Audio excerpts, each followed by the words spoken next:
not notice that.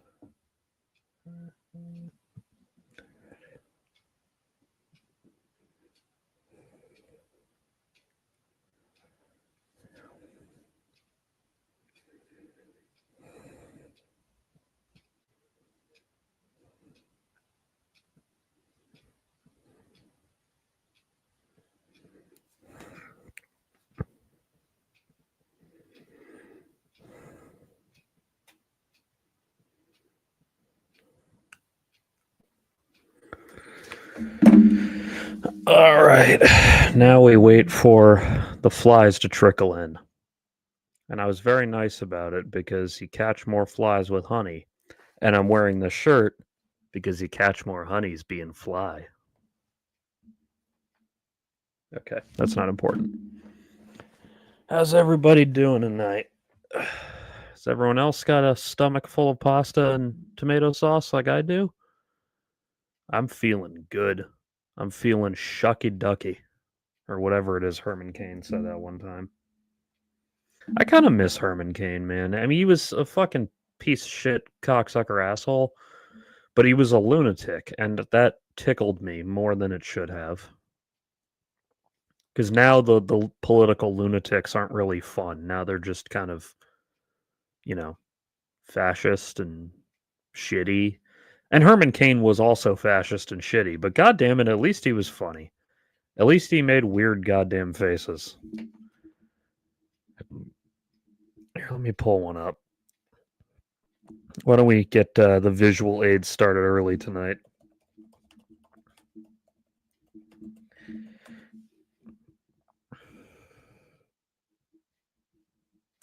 Where is it?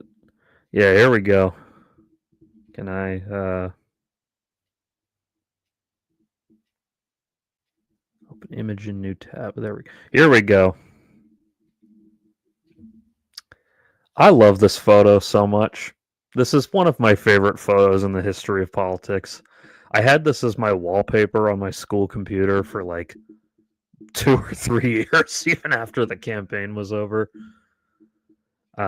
One of my classmates was like, "So do you like Herman Cain? Is that why he's there?" And it's like, "Nope, I just love this fucking stupid ass photo of him. Look at this."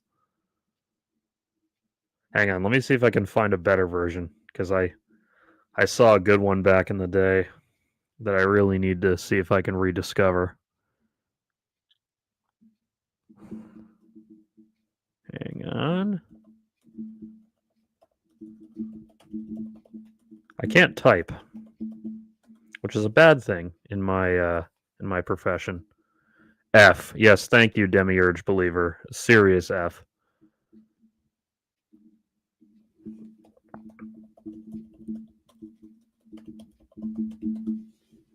Come on, man. Where is it?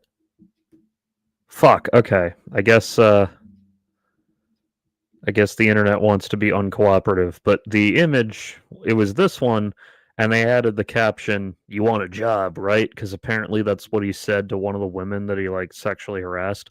Now that's tragic, of course, and you shouldn't behave that way. But it did allow some good fodder to make fun of this asshole. He was briefly the front runner, man. 2012 was the first election that I like really closely paid attention to.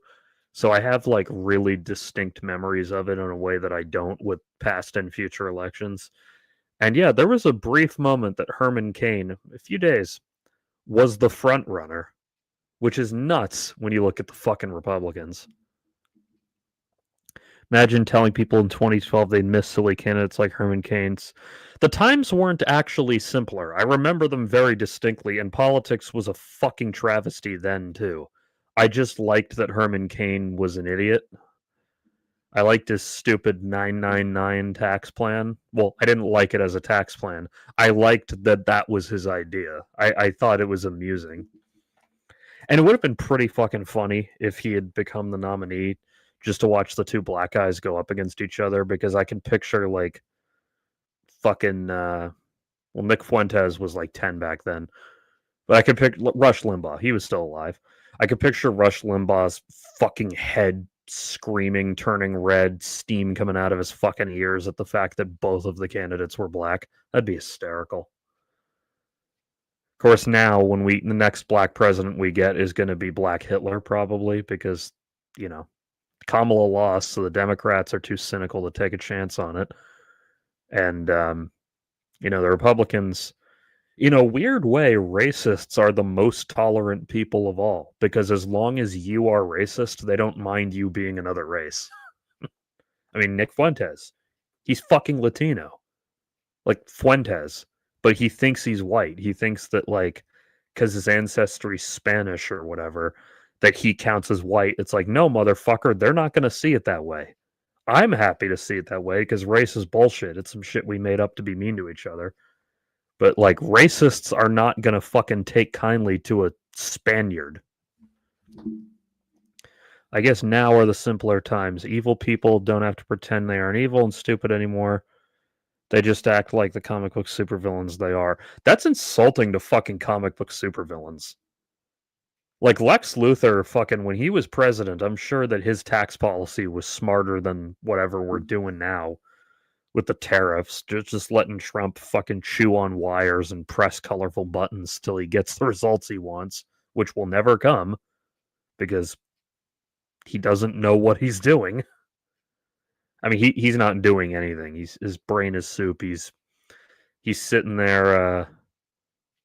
He's sitting there watching fucking Fox News all day and eating, I don't know, cheeseburgers and getting a foot massage from some fucking underpaid immigrant lady whose son he deported. Smarter but no more evil. Yeah, that's fair. Here, I'm relying on the visual aids tonight. Let me see if I can find yeah, this is Trump right now. This is what's going on in Trump's head. He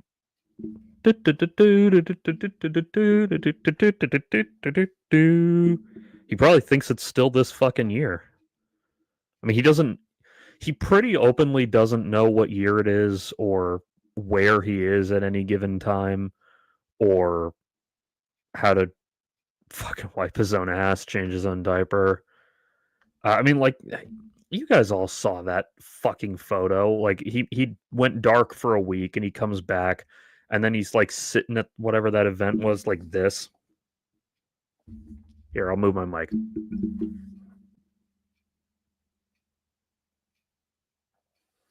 First of all, sitting there motion. Wasn't it a funeral? Like, it's something you should have a little bit of solemn respect for. And not only was he not doing that, but he's like, half his face is fucking drooping because he had a stroke and they tried to cover it up badly. I mean, Christ, they did that press conference to announce whatever minor thing they'd normally never announce via press conference, but it was his proof of life press conference. And he was a fucking hour late to it. Oh my god, life is an Onion article. I love it. I love how this world works sometimes.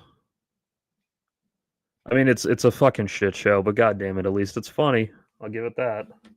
Who the bloody fucking Christ? Okay. I keep seeing that notification, and I'm like, who the hell is this? Who the hell's interrupting my kung fu? Oh shit! I just realized I played. Oh no, Steamboat Willie's is public domain. I was gonna make a joke about how Disney's gonna copyright strike my channel, but no, Steamboat Willie's public domain. As long as he doesn't have the fucking white gloves. Yeah, life is an Onion article, but like less funny. Picture dystopia, but boring as shit. That's our life. Christ, at least Blade Runner had the cool fucking like neon signs and goddamn cool architecture. A new life awaits you in the off-world colonies. Like, Christ, at least you got to hear something cool like that. And in our lives, all we get is fucking like Palantir surveying us and billboards for boner pills. Which, I mean, don't get me wrong, boner pills are a valuable resource for the human race, but like, I don't think we need billboards of them. I feel like their very existence kind of sells themselves. You know, I need a boner, don't got one, there you go. Like, you don't really have to talk someone into buying boner pills. Why are they over the counter now? Like, I don't want to sound like a judgmental prick, no pun intended, but I am a little bit curious why erectile dysfunction is now common enough that they sell dick pills over the counter. Now, maybe the diagnostic criteria has improved, maybe the stigma has dissipated somewhat, but it's also true that we watch a lot of fucking porn, and I can't help but wonder if young guys are getting erectile dysfunction because they've watched so many MILF teacher triple homicide videos that they can't get up to anything else anymore. I'm really glad that I didn't get myself addicted to hentai. That was a very wise decision on my part because now I can still not to overshare, but I do not have any issues performing. I'll put it that way, which is especially impressive because I'm on SSRIs. Haha, I'm built different than you motherfuckers. But I don't know. Maybe maybe it'd be good that way. If I had a dick, I'd have ED2 with the way the world is. Well, no, this is the time that you need to have a big, hard, swinging cock, because life is miserable, and you need the weight of that big, veiny, meaty motherfucker to carry you through, to carry you through the sadness and into the joy. I sound like a cult leader. We carry you through the darkness and into the joy. Anyway, here's why God says it's okay for me to fuck all your wives. Which, fair enough, man. If I were a cult leader, I would fuck everyone's wives. I mean, I'm a cult leader. I've already abandoned like morality. I've abandoned the pretext of being a decent human being. So if I've abandoned the need to be a good person, I'd fuck everyone's wives. Why not? That's the whole reason to start a cult. You get some free fucking trim, hopefully of legal age. At least I'd do it that way because I may have no morals, but I'm not a complete fucking pervert. I'll leave the children alone because, you know, I guess that is a vestige of my morality, or maybe it's just because kids fucking smell bad and I don't want them near me, which is also valid. I'm so glad I don't have kids. I Every now and then I get people being like, oh, you'd be my mom's like, oh, you'd be such a good dad. I'm like, no, I fucking wouldn't. I don't want to take care of this screaming little ball of need. I want to stay up till 5 a.m. smoking the reefer and playing Last of Us No Return and listening to YouTube and masturbating and all at once too. And just, doing the thing like, oh, you don't have any kids, your life must be so empty. No, I fill it with doing whatever the fuck I want all day, every day, and it's awesome. I want pizza for the fucking third night in a row. Well, guess what? You don't have to teach kids the value of having a balanced diet. So you can do whatever the fuck you want, my friend. Oh, God. I don't know why people are having goddamn kids. Well, I don't know why people as young as I am are having goddamn kids. That's the real question. If you're in your 30s and you've got like a solid career and a decent place to live, like that's one thing. But then there's like I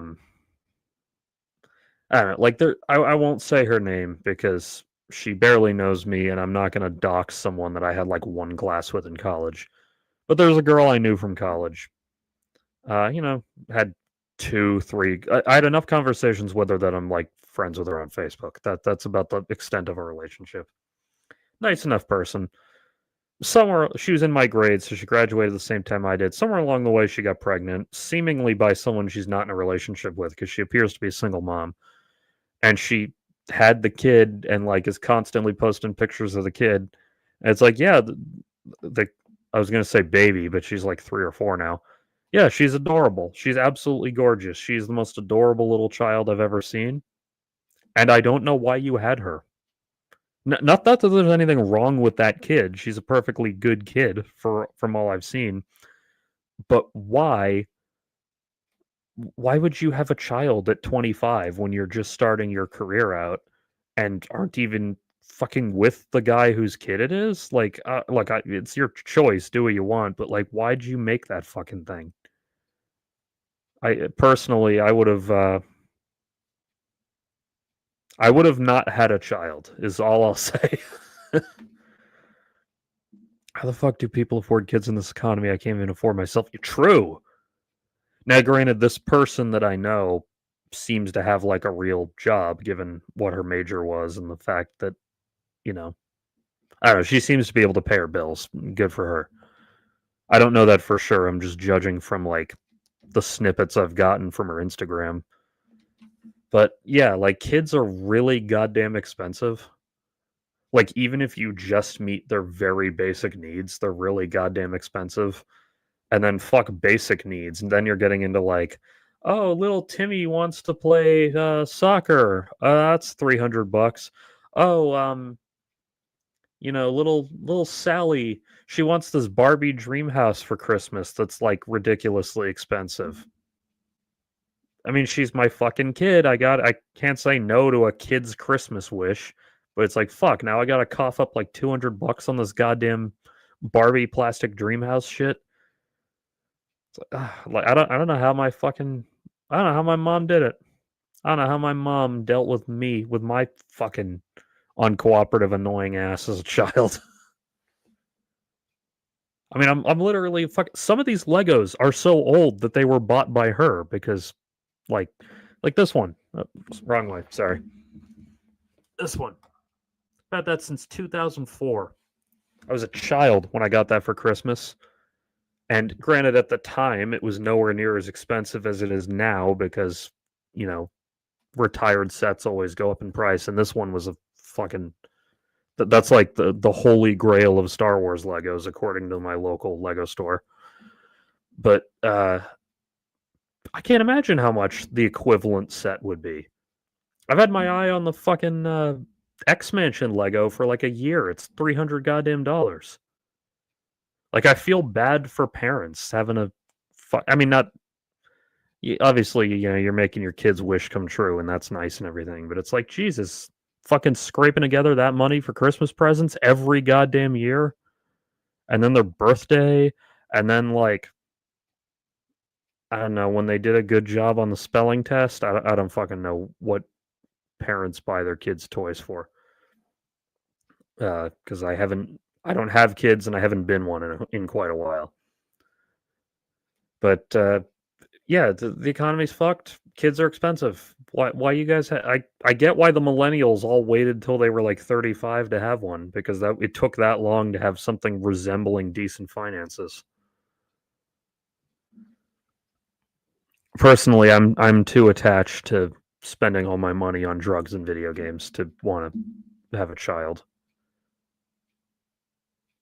I can't even imagine that. Like, you know, fucking your kid like wants to watch Bluey or whatever, and you're like, but I don't want to watch Bluey. I want to watch fucking Taxi Driver or something. Like I can't imagine that. I can't imagine wanting to watch Taxi Driver and being told no, I can't because I have to take care of this fucking kid. Like I don't.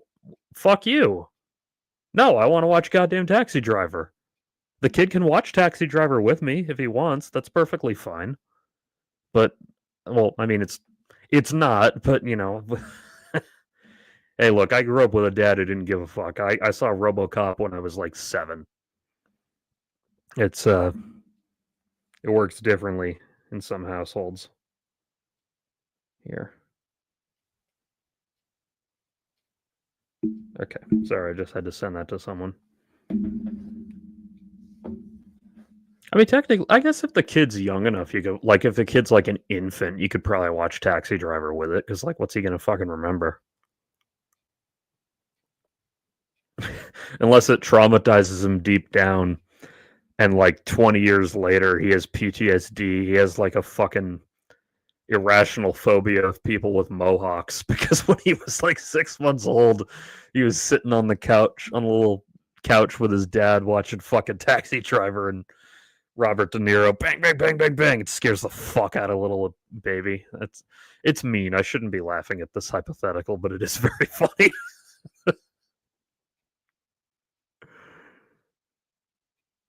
Oh my god.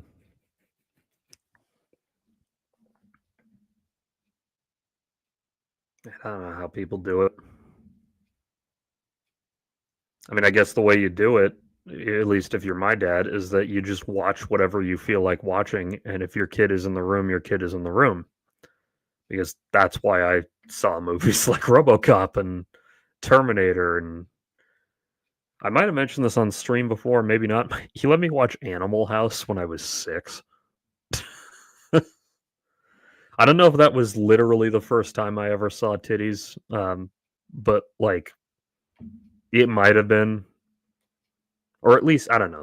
That movie definitely was formative in what I find attractive in women. It's funny, you don't ever think about that. Most people aren't self-aware enough to really think like, well, why do I like this thing? Why do I not like this? And sorry, I had a burp. The other night, I, for some reason, decided to watch the movie Mr. Woodcock, which you might remember. It was a, stupid Billy Bob Thornton comedy from 2007. So it's got that like hideous mid to or late 2000s color grading where they just overemphasize the orange and blues a ton. But there's like one scene where the main character is talking to this woman and she has kind of like a mid late 2000s haircut. And I was watching it and I was like, God damn, she looks fucking good. And then I realized, like, oh, yeah, because when I was like first becoming aware of my own sex drive, that's what all the women looked like. They all had, late 2000s haircuts like that. And then I'm like, fuck me, that era really did like set the tone for the type of women I'd be attracted to as an adult. Why do I keep getting goddamn emails? Yeah, it's kind of weird to like notice that in yourself. Like suddenly you have that like moment of clarity where you're like, "Oh, that's why I like that thing." Or I mean, it's usually not quite so obvious, but it's not usually just with sex drive stuff. I just, I think of like, you know, you know how this is a weird one. You know how at Home Depot they've got like, or not just Home Depot, but like any hardware store, they've got all the doors. Like they've got the fake doors set up so you can like judge which door you like and, you know, size it for your house or whatever. I always loved going through those, like the doors to nowhere, because they reminded, and I just realized as an adult, like, oh, it's because it reminds me of Monsters Inc. When with all the doors. Like I kind of had forgotten that as a kid I watched Monsters Inc. and then saw the doors at Home Depot, and I was like, oh, it's like Monsters Inc. I don't know. It's kind of a stupid story, but it's some of you will find it cute. Yeah, I like shit like that. I like fucking. I like Doors to Nowhere. I like goddamn Hidden Passages. Like the shit. I don't know. I watched shit when I was a kid, and they had that, and it fascinated me. Same reason I like lightsabers and anime titties. I don't know. I just realized I still have Steamboat Willie playing, like the GIF. I've had this just playing on my screen for like 20 minutes. Kind of distracting. Here, go away, Steamboat Willie. I don't want to fucking tempt the copyright gods any more than I already have.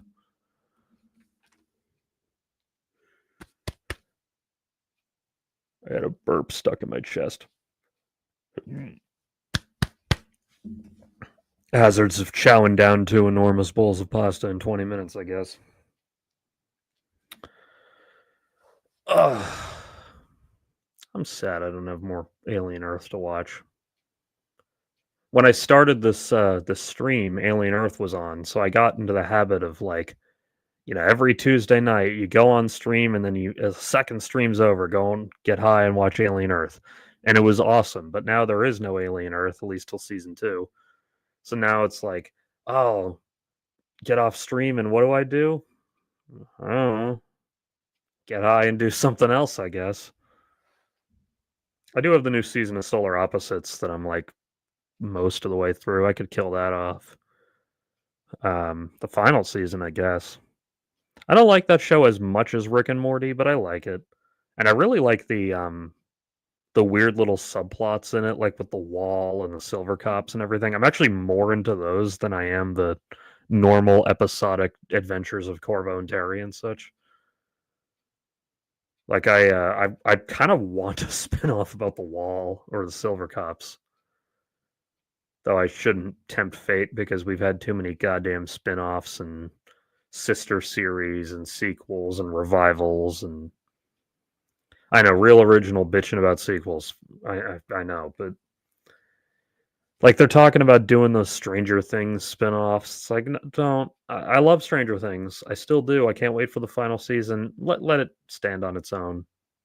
Maybe the occasional little comic book or, you know, fucking novel tie-in, but like let's not make 30 goddamn Stranger Things spin-offs. I don't need to find out what happened with Max as a kid. I mean, hell, maybe these stories are fucking interesting. Maybe they are. I don't know. Maybe I'll give them a shot, but I don't need another like $200 million per season spin-off about it. Like, let the good thing stand on its own and then go and make another good thing. They should have done that with the Joker movie, and instead we got fucking Folie à Deux or whatever, which I did at least respect the fact that that movie was pretty much just a middle finger to the audience. Like, I did really like the fact that it was basically just Todd Phillips going like, you want another fucking Joker movie? I'll give you another fucking Joker movie, you sons of bitches. Here you go, eat shit and fuck you. You know, I respect that. I respect a movie whose mission statement is take $200 million of Warner Brothers money and set it on fire. Now, I didn't like that movie enough to like go buy the disc of it like I did with the first or whatever, or to even watch it ever again, maybe. But I respect it. I respect the fact that it was, as the British say, a piss take. The goal of that movie was fuck you. I respect the hell out of that. But it still probably shouldn't have been made. They need to learn to let things stand on their own. Now, thankfully, they're not doing that with the one I was worried they would, the Batman, because that movie is a fucking masterpiece. And if I don't get more of it soon, I will claw out my own eyes. It is so good. I love that movie so much. I want a million more of them. And I want it. Fuck it. I'm pro merging now. I want it integrated into the DCU. I want to see Robert Pattinson Batman like all dark and moody and listening to Nirvana and shit. I want to see him interact with David Corenswet Superman because the tonal clash will be fucking for the ages. It would be so good. And that's the point of those characters. That's what comic books are, guys. They're bright and colorful and wacky, and shit that doesn't fit together is made to fit together, and it's fun. It's part of the charm. It was like when Superman came out, there were people going like, "Oh, you know, the dialogue's cheesy." It's like, yeah, that's what a fucking comic book is. Why are you watching a Superman movie if you don't like that shit? Yeah, it's a little cheesy. Yeah, he does some silly stuff. Yeah, the obedience to the laws of physics is a little fast and loose. That's what fucking comic books are like. Why are you complaining? And by the way, why in the fuck is there like a cult of personality around Zack Snyder of all people? I don't even like particularly hate him as a person. I just don't get it. He's a fucking shitty filmmaker whose movies are pretty creatively bankrupt. And for some reason, there's a cult around him. I shouldn't even say his movies are creatively bankrupt because he's made some that were good. It's just his like Man of Steel and Onward movies in particular are fucking awful. And for some reason, like idiot chuds latched onto his version of Superman. And they're like, oh, you sell the Snyderverse to Netflix. Like, how about no? How about they burn the Snyderverse to the fucking ground like it should have been when Man of Steel came out? Which, I mean, is basically what they've done now since, but you still see these fucking people. I still like every day see them bitching like we had a real Superman and they threw it away. It's like Henry Cavill was fucking terrible in that role. The movie was dog shit. He was dog shit in it. He can't fucking act. His suit looked like shit. There was no color. He and Lois Lane had no fucking chemistry. Um they character assassinated John Kent. They dragged their fucking nutsack over the Superman mythos in general. Like, fucking, like, Zod doesn't need an army. I mean, I know that Man of Steel isn't like the first thing to ever come up with that idea, but it's like Zod doesn't need a fucking army. Zod is scary because he's like one guy with a couple underlings and they all have Superman's powers. If you've got a whole army of motherfuckers with Superman's powers, there's no tension. Because you're like, oh shit, how is Superman gonna beat an army of Supermen? And then the answer is he just does it because he's the good guy. Like, no, I don't really love Superman 2. I like the Richard Donner cut well enough, but like at least Superman 2, he couldn't just outfight them because they all had his powers. He had to outsmart them. Now, the way he did it was a little dumb, and especially in the theatrical cut, but like at least they fucking did something with it. Even though it kind of implies that he murdered them. Though I guess one of the extended cuts has an additional scene where like the Arctic Patrol Army or whatever, the Army Arctic Patrol, arrests Zod and his people. That's fucking stupid, but all right, fine, whatever. Like, God, I fucking hate Man of Steel. I skipped it when I did my Superman marathon rewatch because it sucks dick. It's not a fucking Superman movie. He doesn't fucking act like Superman. He doesn't even really look like him in that shit ass suit. And then everyone's like, oh, he's the best fucking Superman. No, he isn't. He's the worst one, probably. He's not as bad a person as Dean Cain, but Dean Cain's Superman show was all right, at least at times. But yeah, he's fucking awful in that role. I don't want to sound jingoistic, but Superman needs to always be played by an American. In the same way that Bond needs to always be played by a Brit or UK in general, Scotland, Ireland. Ireland's status is debatable, but they think Ireland's part of it. But yeah, I think every Superman needs to be American. And frankly, I like that they finally cast a Jewish actor as Superman because there was always Jewish subtext to his story. Like it's the Moses story in sci-fi form. So I like that they have a Jewish Superman now. I like that it had color. I like that the movie didn't suck dick and balls. I watched it again recently. That's why it's on my mind. It's so fucking good. They talk like comic book characters in a way that I haven't seen a movie do since fucking Raimi's Spider-Man. I think I told all you guys this already a few weeks ago, but it really is true. Like that movie is real. That's what Superman is like. As opposed to Zack Snyder pissing in his fucking mouth trying to make him all moody and serious. Oh, and then in the Snyder cut, what was the Colonel? The black dude, what was his name? Swanwick? I forget the actor's name. But Colonel Swanwick. He was in Man of Steel, and then fucking the Snyder cut reveals that he's Martian Manhunter, and it's like, wait, did Martian Manhunter take his form, or has he been here all along? Because if he was, why the fuck did he not help Superman fight the alien invasion? Like, Christ, what are you stupid, Zack Snyder? Why are your ideas like this? Why do you not like the characters you're working with? Remember people complained rightfully that Batman kills in BVS, and then he's like, of course superheroes kill. You're living in a fucking dream world if you think they don't. It's like, well, yeah, it's an imaginary story. It's not real. So by definition, we are in dream world.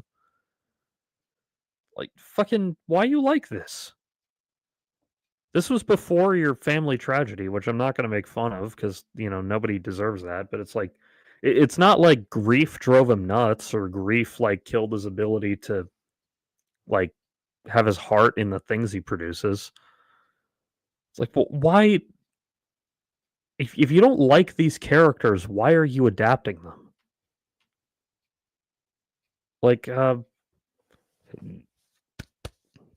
mean, his take in general is, if superheroes were real, they'd be assholes. And it's like, oh yeah, and that's why that made you a half decent choice to direct the Watchmen movie. Not that that movie's perfect, but it gets most of the beats right, other than the one big change at the end.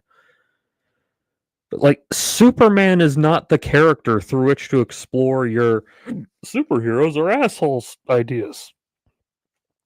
That's for like, well, it's for Omni-Man or Homelander, basically. The Boys basically does what he tried to do with Superman, except not shitty. Sorry. Hiccups. That'll probably be a problem throughout this. So pardon my hiccup-ing. I don't know. I could rant about Snyder all fucking day. Just like, why does he adapt characters he clearly hates? And why did we give him like $200 million per movie to do it? I couldn't fucking tell you. Oh, right. I have to fucking... I'm never going to call it X, guys. I'm always going to call it Twitter. And on Safari, typing in Twitter still brings me to it. So I'm going to keep doing it no matter what.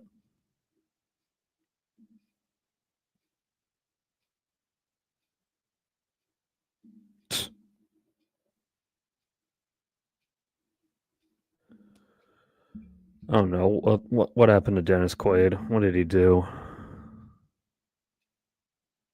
Oh, okay, nothing bad. Who would you have picked instead of Snyder back in 2013 when Warner Brothers was getting the DCU into gear? Not Snyder. I mean, Christopher Nolan was like a producer on those, which I feel like that was mostly a marketing tactic to get people to see it. I want to say James Gunn, but he wasn't quite the same filmmaker in 2013 that he is now. That's not to say he was bad, but I don't know if he'd been through enough to have the sauce required to make the Superman movie he ultimately made.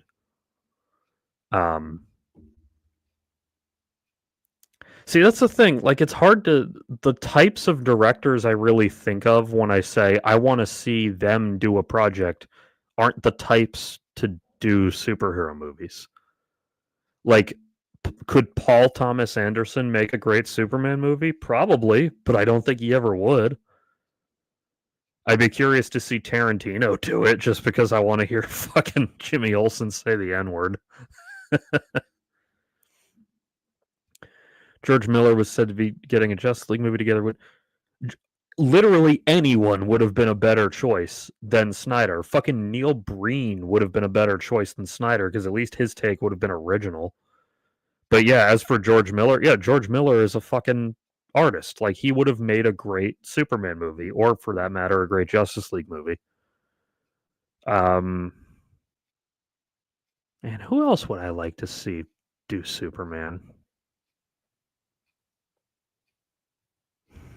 I'm trying to think of like Spielberg. I mean, Spielberg is an easy choice, but Spielberg could have made a decent Superman movie. But Spielberg can make anything decent, really. Frank Darabont, maybe? I feel like Frank Darabont could have made a good Superman. Not J.J. Abrams. I was going to say that, but no, J.J. Abrams is a lot better at making other people's ideas work than he is at making his own ideas work.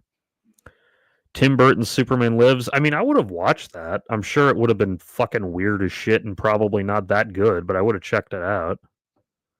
I'm so sorry to hear that you're watching 01 Planet of the Apes. I've only seen it once and I remember it sucking dick. And I remember the stupid ending where he gets back to Earth and it's like Ape World or whatever. And then we never got a follow up to that because the movie was terrible and it got canceled. All the sequels got canceled. I need to go back and watch because I haven't seen all the Planet of the Apes. I need to go back and watch the ones I missed. I haven't seen the latest one either. I'm trying to complete Tim Burton's filmography, and this is one of the last 3 on the list. Yeah, Tim Burton is a genuine artist, or at least he was at a time, but that doesn't mean everything he made was good. There are a few fucking stinkers in his filmography. Let me see if I can find the image I'm referencing.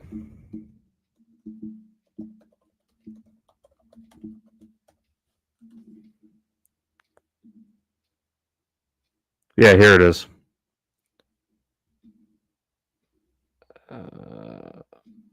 Open image, new tab. There we go.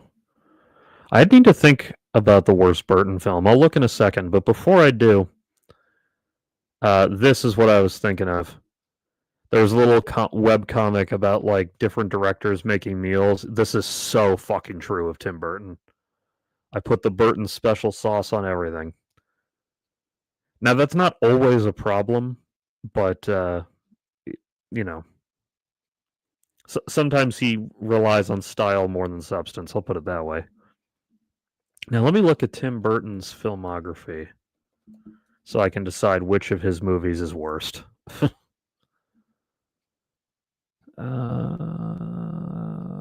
Filmography. That's what he does to every studio logo. Yeah, I mean, to be fair, the whole like special version of the studio logo used to be rare, and now it's kind of a thing everyone does. Like any movie with any budget at all. Man, Pee-wee's Big Adventure was his first feature. That's nuts. I'm just going to restrict it to features. I'm not going to get into his shorts. I haven't seen all these, but I've seen quite a few. Pee-wee's Big Adventure, I haven't actually seen in full, but I know it's supposed to be good. Beetlejuice is pretty good. Batman's pretty good. Edward Scissorhands is pretty good. Batman Returns isn't as good as everybody says, but it's got its moments. Ed Wood is good. It's really good, in fact. Mars Attacks isn't bad. I haven't seen Sleepy Hollow since I was a kid, but I remember liking it. Planet of the Apes, dog shit. Big Fish, great. Charlie and the Chocolate Factory, another one I haven't seen since I was a kid, but I remember it being nowhere near as interesting as the original. Herd Corpse Bride was good. See, now we're getting into the ones I haven't seen, mostly. I haven't seen his Sweeney Todd. It doesn't fucking look good from the poster. Yeah, Mars Attacks is a little overrated, but like it's still funny. Like there's still like there's still some good shit in there. I heard his Alice in Wonderland is terrible, which I guess they made a sequel to it, and I guess he didn't do it. I heard Dark Shadows was terrible. I think I heard reasonably good stuff about Frankenweenie. Big Eyes, never even heard of. I remember Miss Peregrine's Home for Peculiar Children coming out. I didn't see it. The fact that I never hear it talked about is probably an indicator of its quality. Dumbo, I heard was shitty, and Beetlejuice 2 was all right. Like it's not great, but it's okay. So you, Wadley, say that Sweeney Todd's one of his best, but it's like 12 Years a Slave. It's hard to watch again. That's a little bit ironic given some of Tim Burton's comments about casting black people in his movies. Saw Dark Shadows last night. It wasn't as bad as Dumbo. Yeah, Dark Shadows, isn't that based on like a soap opera from the 70s or something? Yeah. Here we go. Based on the Gothic. Yeah, I know what Gothic is. I don't know why I did that. Oh, a 60s through 70s Gothic soap. Man, they made a lot of fucking soap operas back in the day, didn't they? So, yeah, I mean, by the way, I love that Nightmare Before Christmas isn't on here because everybody forgets that he didn't actually direct that. Some TV drama which wasn't faithful to the source material at all. Yeah, that makes sense. Okay, so there's the thing. Yeah, see, here we go. Director, no. Nobody remembers this. And I'm always kind of tickled when they don't. Oh, okay. I didn't know that. Oh, I forgot that he didn't even come back as producer for Batman and Robin. Because I remembered his name was still in the credits of Batman Forever, and then I guess the next one didn't even have that. Oh shit, he did acting roles? I didn't know he ever did acting roles. Oh, he was an in-between artist on the 70s Ralph Bakshi Lord of the Rings. That's cool, I guess. I mean, it doesn't, like, really matter, but that's interesting. Frankenweenie. Oh, yeah, I forgot that that was a short film first. 29 minutes. Yeah, I gotta watch that one of these days. Yeah, I'm doing a poll for the best Burton movie on my Instagram, and I have to remind everyone he did not direct Nightmare. Yeah, I didn't. Wasn't it another case like Poltergeist where like he wanted to, but he couldn't because of DGA rules or something? Oh yeah, he was Dr. Burton in Batman Forever. I forgot about that. Yeah, here, let me find out he why he didn't direct it. Oh fuck. Oh shit. That is hang on. Either that or he was too busy. It might have been that. It might have been because of DGA shit.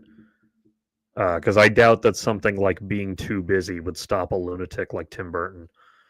Anyway, the reason I said oh shit, so they're talking about him casting Batman. Look at this. Originally considered Brad Dourif for the Joker. Fuck me. I am so mad we didn't get to see that now. I like Jack Nicholson, don't get me wrong. He's good in that role. But fuck my ass. Brad Dourif would be so goddamn good as the Joker. Yeah, okay, you were right, Wadley. It is just scheduling constraints on Batman Returns.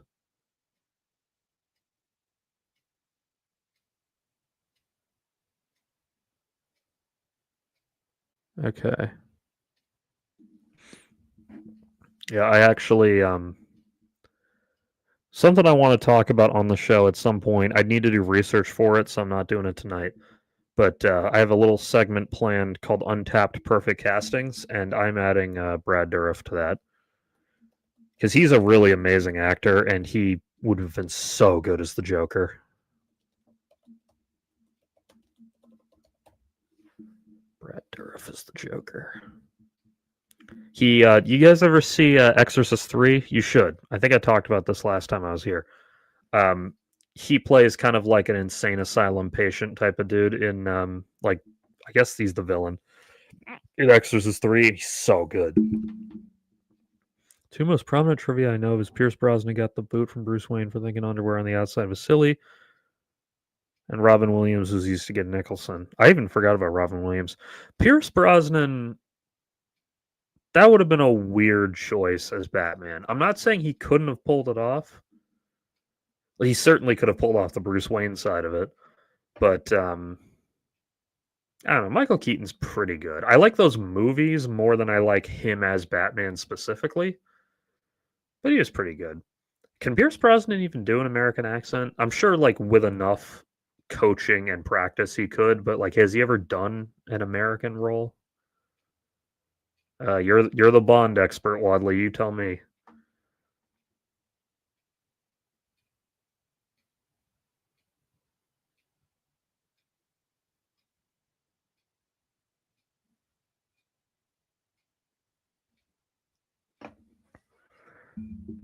Hang on,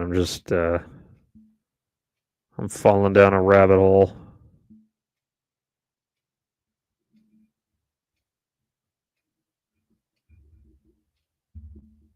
Man, that's kind of nuts that Batman Forever was like a huge box office hit because no one really likes it in hindsight. Brosnan played an American FBI agent in a film called Livewire, And it was billed as the next Die Hard in 92. It wasn't. Yeah, there is really no next Die Hard. I mean, other than the Die Hard sequels, of course. But most of them, like the only one of those that. 'Cause a key part of being a Die Hard is that most of the movie takes place in one location and the characters can't leave. And that the only Die Hard sequel that really does that is the second one. And even then, they do leave the airport to go to a very close neighborhood nearby. But like the general area of the airport, they don't leave.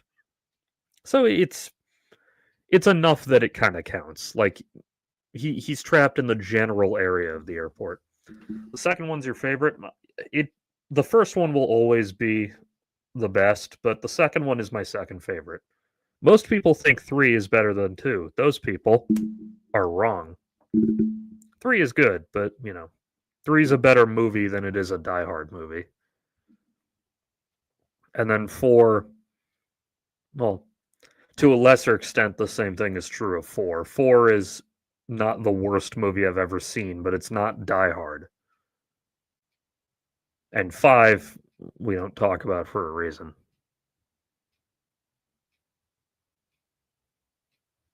Hang on, I'm just trying to find out something about Danny Elfman. Yeah, 3 is good. It's got some good shit in it, but it's more of like just a typical cop movie than it is a Die Hard movie. And yeah, critic opinion does vary. It's weird. Like Live Free or Die Hard is another one of those movies that no one in the audience really liked, but the critics gave fairly positive reviews to. So you look back on it and you're like, wait a minute, that movie got good reviews? Also, I just realized I'm wearing a Die Hard shirt as I talk about Die Hard. I kind of just picked this one randomly because it has a cool design, but I did not go into it knowing I was going to talk about Die Hard. Hang on, I'm just reading about Batman Returns.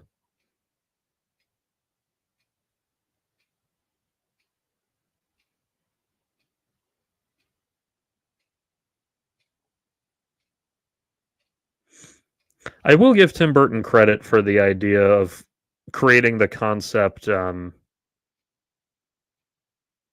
like the concept of Penguin being all fucked up looking. I like that idea. Live Free has wine-like themes, but the effects are milk. That's giving it more credit than I think it deserves because even the themes, while none of them are wrong, are like pretty simple. Like the theme of Live Free or Die Hard is, the surveillance state's out of control, right? And everything's computer now. It's like, yeah, any fucking movie can do that. Like I remember when I was a kid, I saw Live Free or Die Hard and was like, oh yeah, surveillance state. Like I was like 11, 10. I don't know. It's all right.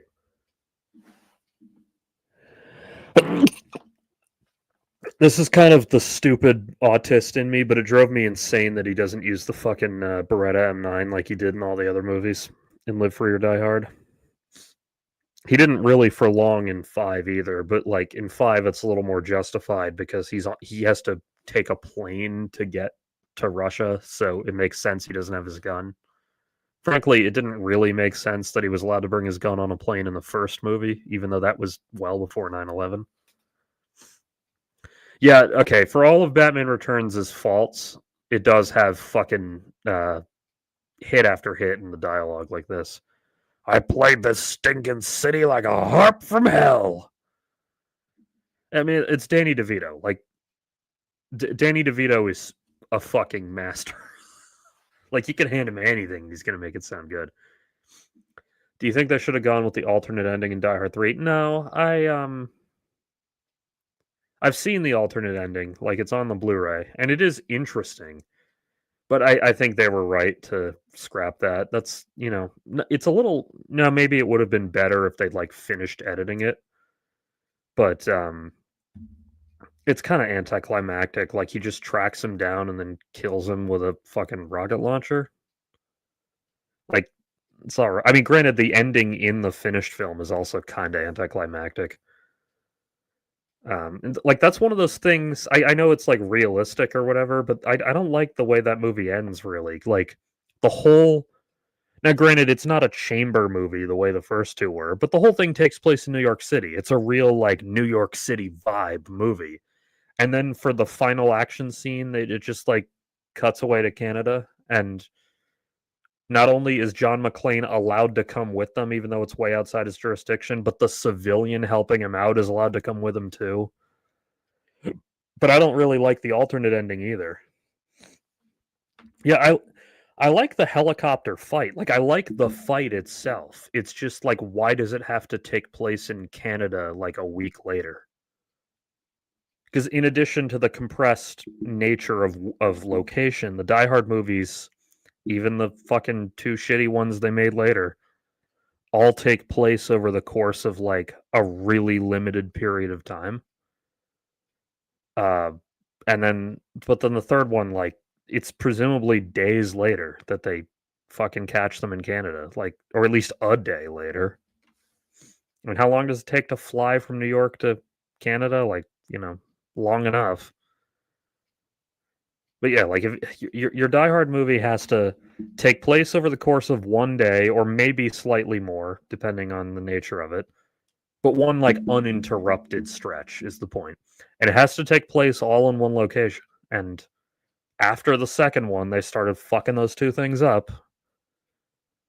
Like in the fifth one, the chamber that the movie takes place in is just all of Russia. Like fuck you. This isn't a Die Hard movie. This is just a generic shitty action movie. And Bruce Willis like openly doesn't want to be here. He looks tired.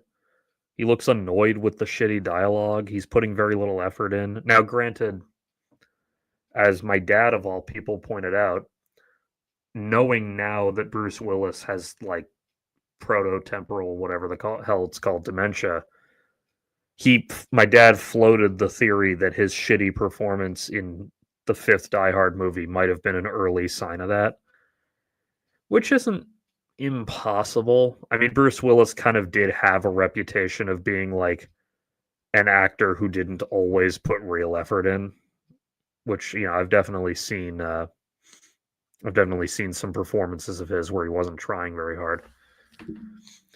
On a side note, I think my overall issue with Die Hard 3 is it's a character regression from 1 and 2. It's something we see all the time with our favorite heroes nowadays. Yeah, that is my biggest problem with Die Hard 3. Is the fact that he's in the fucking doghouse with his wife and estranged again, and he's like back in New York. Like that's stupid.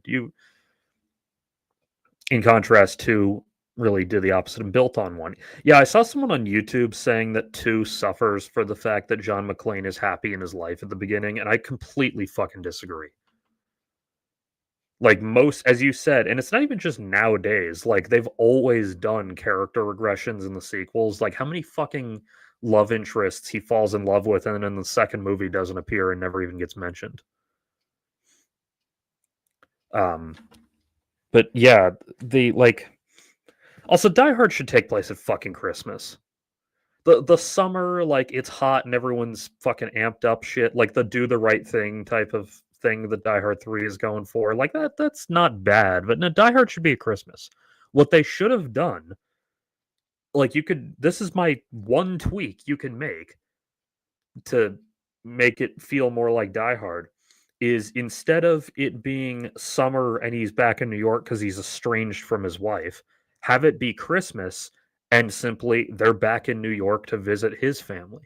Because last year they went to DC to visit her family, and that was Die Hard 2. Like it would have been basically the same. And plus then him having to walk out in his underwear with the racist sandwich board sign, him having to do that would have been like way bigger a deal if it were winter. Like he'd be freezing his little nuts off. That would have been cool. That's interesting because I read about how he sidestepped Renny Harlin a lot with Die Hard 2 in terms of movie making decisions. Yeah, I've heard that rumor too. Rennie Harlan is kind of a director for hire. It seems like he's made a lot of movies, and most of them aren't really that fucking good. So I could definitely see how Bruce Willis being the star would feel entitled to have a certain degree of sway over the story. Now, I don't know if he was like an asshole about it or if Rennie Harlan was an asshole or what. Like, that's behind the scenes shit. We'll probably never know. But there's also something stylish about the first one, which I think might be related to how they adapted the 79 novel. Die Hard 3 felt like a dirty GTA City foot run, which was intense. Yeah, like Die Hard 3 has interesting shit. It's just, like you said right here, inferior aesthetic. It doesn't work quite as well. But hang on, I'm looking up Rennie Harlan's fucking filmography. Yeah, like he's made a quite a few movies that are well known. They're just not like necessarily well regarded. Like hang on, let me see. Did The Long Kiss Goodnight get good reviews? I never saw it. It's got a cult following. But if we're looking at let's restrict it to just the movies of his that I've seen.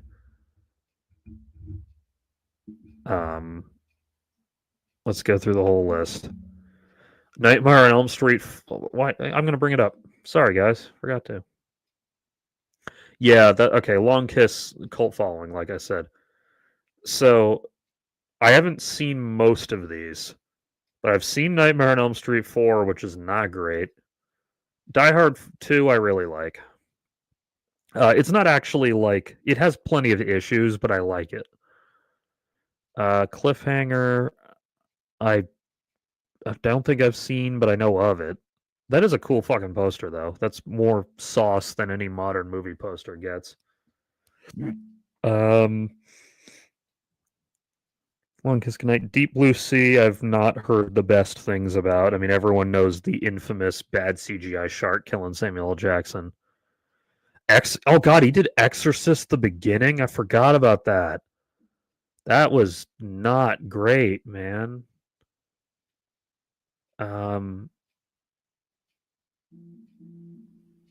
Yeah, okay. Oh, I forgot that Paul Schrader did the other version of the Exorcist prequel. Yeah, Paul Schrader, by the way, is now posting like AI art of himself and doing weird conservative shit, which is sad to me.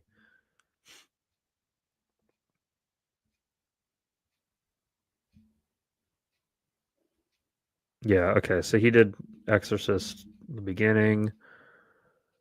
I never saw The Legend of Hercules, but it looked fucking terrible, so I'm sure it is. Yes, I haven't seen most of his movies, but the ones I have seen, other than Die Hard 2, are not particularly good. Cliffhanger is most memorable because of Jim Carrey's impression of the whole opening in Ace Ventura 2. Yeah, well, when you're best remembered for a parody of it in a comedy sequel, like, that doesn't bode well. I mean, the fact a lot of comedies fall into this, where they parrot, especially like the fucking Seltzer and Friedberg movies, but those are like dog shit. But even comedies that aren't terrible fall into this thing where sometimes they'll parody a movie that is a big hit at the time and then doesn't really stand the test of time. So that's where you get situations like parodying Cliffhanger at Ace Ventura 2, or I don't know, like some of the like in the Naked Gun sequels. It's not that these jokes aren't funny. Don't get me wrong. It's just that sometimes the things they reference were things that kind of got lost to time. I give a lot of credit to Weird Al. I don't know if anyone's ever seen the movie UHF, the Weird Al movie. It's good. You should watch it. But he has a million parodies of things in it, of things that were popular at the time. And I don't know if it was just dumb luck on his part or because he's a really good artist who like knows art. But luckily for him, all the stuff he parodied were all things that kind of stood the test of time. Like, the opening is a Raiders of the Lost Ark parody. People still parody Raiders of the Lost Ark because it's a classic movie. And he also, like his song parodies, clearly paid really close attention because he emulated all the shot choices and everything from Raiders of the Lost Ark. Like, he clearly watched that opening many, many times while making that movie. But that makes sense. He always did that with his songs. Eat It. You can't write Eat It without having listened to Beat It a ton. And you can't like his American Saga Begins, his like Phantom Menace American Pie parody. He references shit in that song that wasn't said in the movie that you had to like go to the source books and everything for. Like, he references Anakin and Padme's particular ages, and he references the fact that like the Naboo capital is called Theed. I don't know if they even said that out loud in the movie, and if they did, it was a forgettable line. So like, Weird Al fucking bought that Phantom Menace Ultimate Reference Guide thing that they sold. Like, that's part of why he is so much more respectable than other parody artists, because he puts a lot of fucking work into his parodies, and he also writes his own original songs as well. But like, there's a reason that Weird Al has been famous for like, Jesus, half a century now. He got to start in the late 70s. And whereas like Rucka Rucka Ali, you bring him up and people just get like PTSD flashbacks to middle school. Hang on, I'm not going to show you the screenshot from our chat because it'd be doxing a friend of mine, but I'll try to recreate it as best I can. Yeah, here we go. So one time I was like getting stoned, fucking like dicking around on YouTube. And I have a friend who's a musician. I have several friends who are musicians, but I have one in particular he's really into music. He's fucking brilliant. He knows not just about music, though he does, but he knows so much about movies and science and history. He's a fucking brilliant dude. I hope he's watching this because he's a good guy. I'm not gonna. He's shown up in chat. Ivas, his whole thing. I'm not gonna say his real name. So I was like getting stoned and fucking around on YouTube once, and I remember Rucka Rucka Ali. And so I text my friend and I was like, "Hey, do you remember Rucka Rucka Ali?" And he just sends me back this, which is so completely spot on to what it feels like. For those of you who might not know about Rucka Rucka Ali, picture Weird Al but racist. That's basically the best way I can describe it. Like, he has all these like ethnic characters he does. Not, to be fair, he has tons of white ethnic characters too, but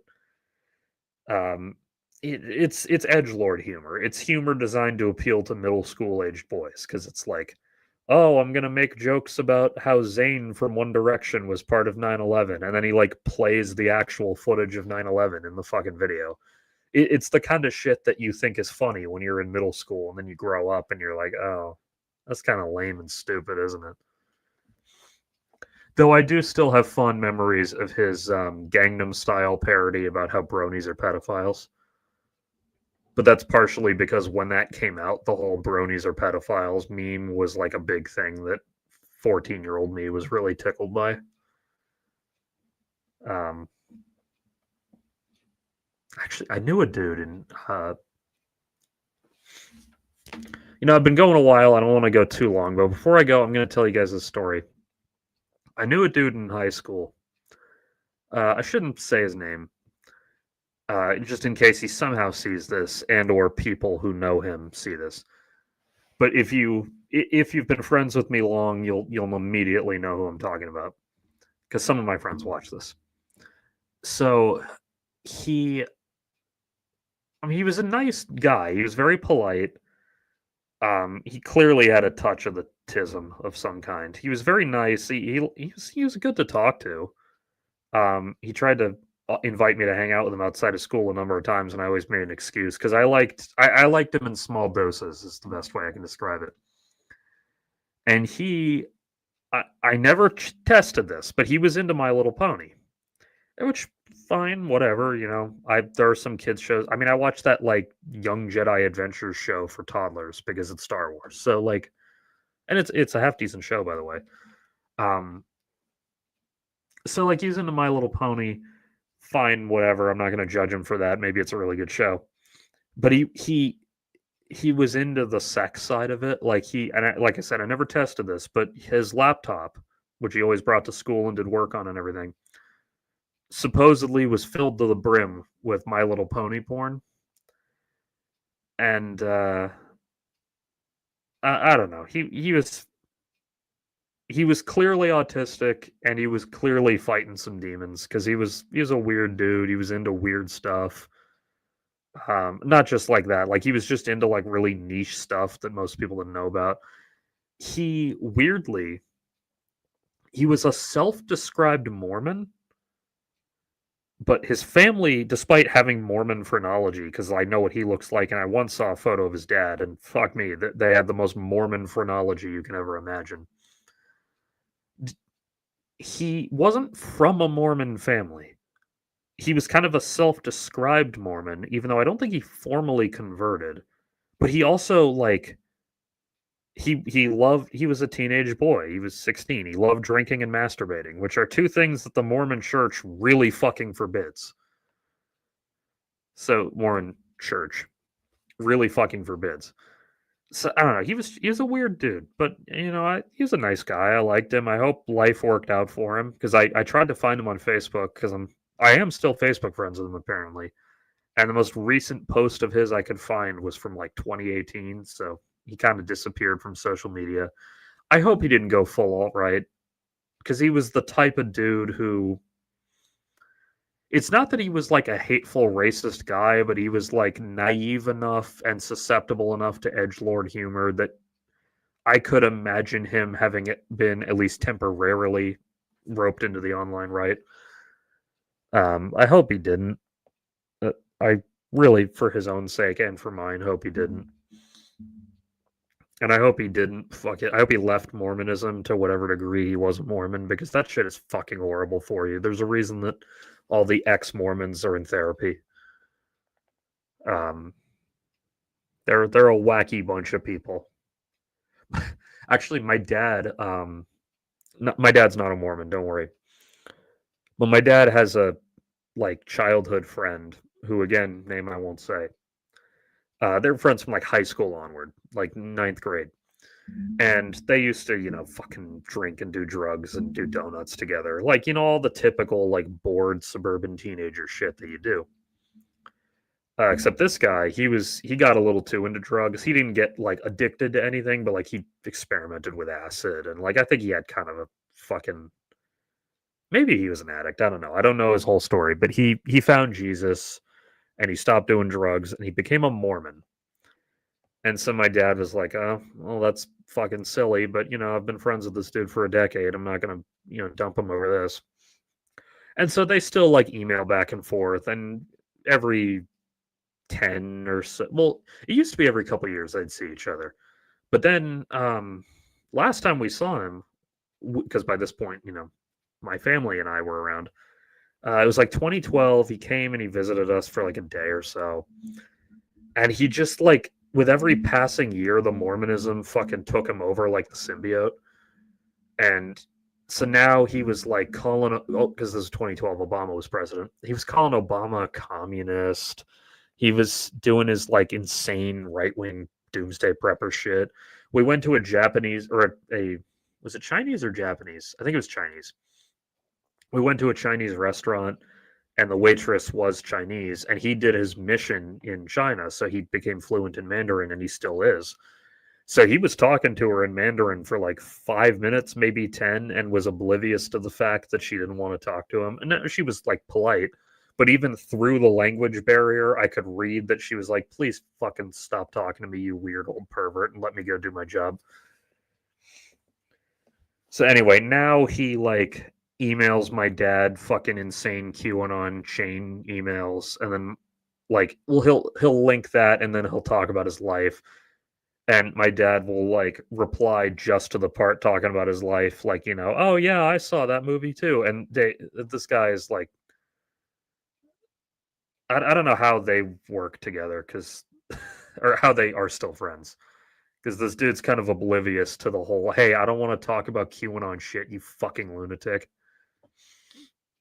But yeah, he's like a doomsday prepper. Like he lives. This is all I'll say about him. He lives out in Utah because Mormon. Um, and he's like a doomsday prepper. He's because that's what Mormons do, especially when they have money, which this guy does. Because I forget what his dad did, but he left him a bunch of money when he died, and he has like a decent career in his own right. So he has like fucking a doomsday bunker with like 3 years worth of non-perishable foods. And as of the last time I saw him 13 years ago, he said he had 47 guns. I'm sure he's added more. He's nuts. And what he doesn't understand is that by telling us all, he's telling us that because he's hoping he can convert us, basically. And what he doesn't understand is that by telling us that he has 3 years of non perishable food and 47 guns, he's turned himself into a loot drop.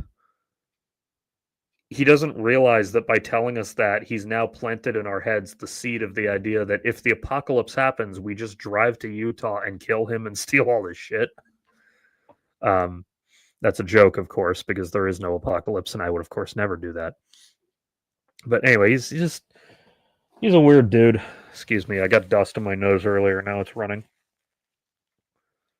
Um, what was the other really fucking strange thing he? Oh yeah, so my dad's never been religious, and my mom was raised Catholic, but pretty quickly on realized it was bullshit, and never really goes to church since becoming an adult, other than like when she's with my grandma. So my mom has described herself for years as a recovering Catholic, which I told her means atheist who feels bad about it. And nowadays, that's pretty much what she admits.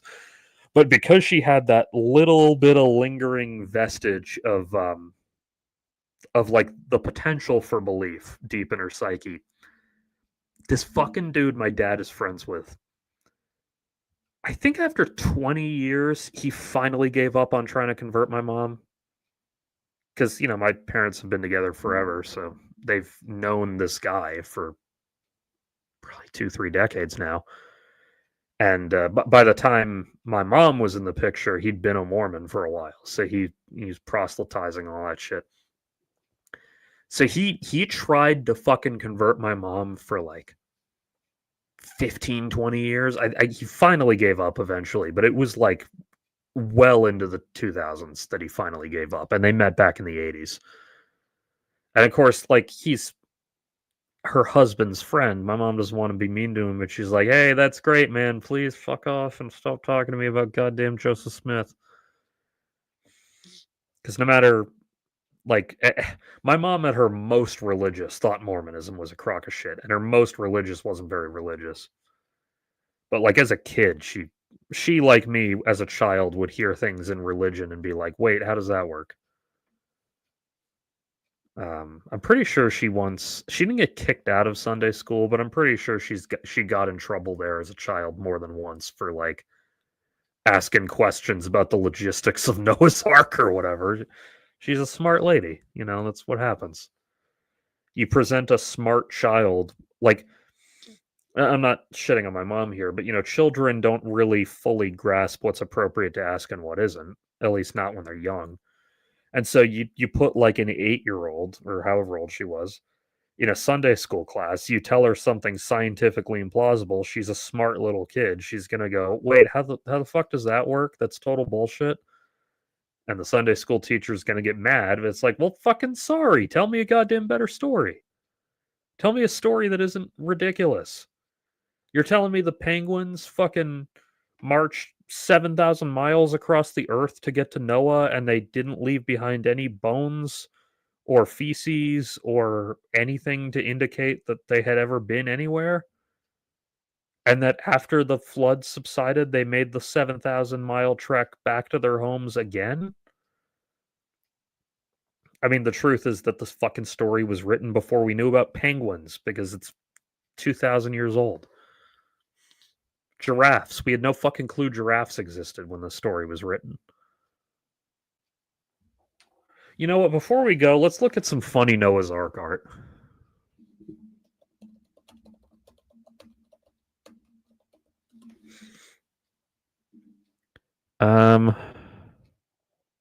Oh, damn, it's all just political cartoons about Noah's Ark. None of it is what I'm looking for. I'm looking for that one where it's like all the animals going up the ramp 2x2 and the two lions are both male. That was fucking funny. And that was before AI, too. This painting's been around forever. That's authentic stupidity from the artist. Good luck breeding the fucking lions, guys. Yeah, most of it is stuff like this. Like, oh crap, was that today? You know, like that's funny the first time you see it. What's this one? I gotta make it bigger. I know he said 2 of each, but I'm telling you, bring back 3 of each and I'll fire up the grill. All right, that's fucking funny. I like jokes about fucking killing exotic animals and eating them. I would never do it. I love exotic animals, but like, I don't know, man. I look at a fucking giraffe and part of me's curious what the motherfucker tastes like. I'm sorry, I'm a bad person.